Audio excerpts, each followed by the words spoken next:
If you're a leader, or really anyone who manages a team, you know this feeling. That constant challenge of keeping people truly motivated, right? We throw incentives at them, we try all the cool new perks, but what if the real key to all this is somewhere deeper? Well, let's dive in and see what the science actually says about what drives us at work. I mean, we've all been there, right? A new motivation initiative rolls out, there's all this fanfare, and then a few months later, it's like it never even happened. It is so frustrating. But it turns out there's a really powerful psychological framework that can help us understand exactly why this happens and, even better, what we can do about it. Okay, so the answer really starts with something called self-determination theory, or SDT for short. It's this really well-established idea in psychology, and it basically says that all of us, every single one of us, has three core psychological needs. And here's the kicker. When these needs are met at work, motivation isn't something you have to force. It just happens. It flourishes all on its own. So what are these three magic keys? All right, first up, we've got autonomy. And look, this doesn't mean everyone just goes off and does their own thing in total isolation. No. It's about feeling a real sense of ownership and choice in how you do your work. It's about letting people take the reins on their tasks instead of, micromanaging every little thing. Okay, next up is competence. This one's pretty intuitive. It's that basic human need to feel like you're actually good at what you do, right? To feel effective, to tackle challenges, and come out on top. And you build this up with clear guidance, actually helpful feedback, and that awesome feeling that you're getting better, that you're developing a real sense of mastery.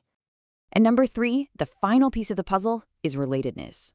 So when you get these three things right, autonomy, competence, and relatedness, something pretty amazing happens. A switch flips.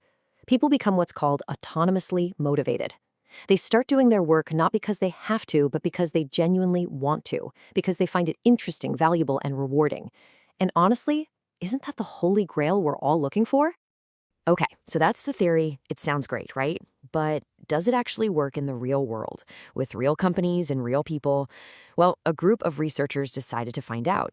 They dug into a whole bunch of studies on workplace programs that were designed to put this exact theory to the test. So they looked at 10 different field studies, which together involved more than 2,300 people. And these weren't some sterile lab experiments. These were actual companies trying to train their leaders to create environments that support these three big needs. And the results? Pretty darn good. A whopping 70% of the studies showed positive effects. But here's where it gets really interesting. What about that other 30%? Why did some of these programs get mixed results or no results at all? The answer to that question gets to the very heart of why so many of our own motivation initiatives tend to fail. What the researchers found was this: critical disconnect, a kind of ripple effect that we almost always miss. It turns out the training was working, just not in the way or on the timeline that most companies were expecting. See, it all boils down to two different levels of change.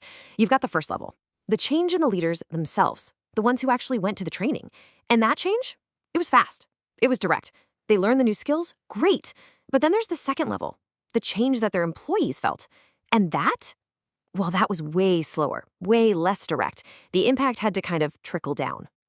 I mean, the researchers themselves put it perfectly. They said the programs were just way more effective at changing the leaders than they were at immediately changing things for the people who reported to them.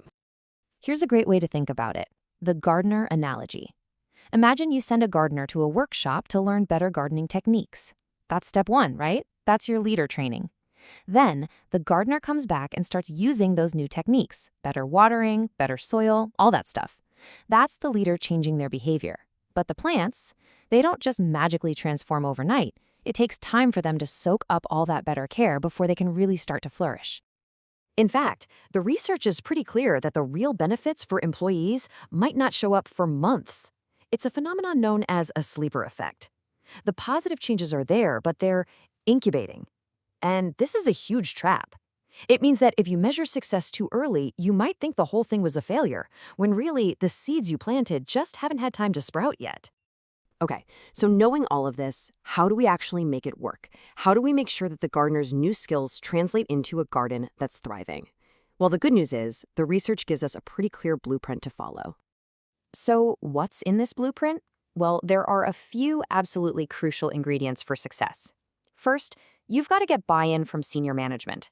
The training can't just be some generic off-the-shelf thing. It has to be tailored to what your team actually needs.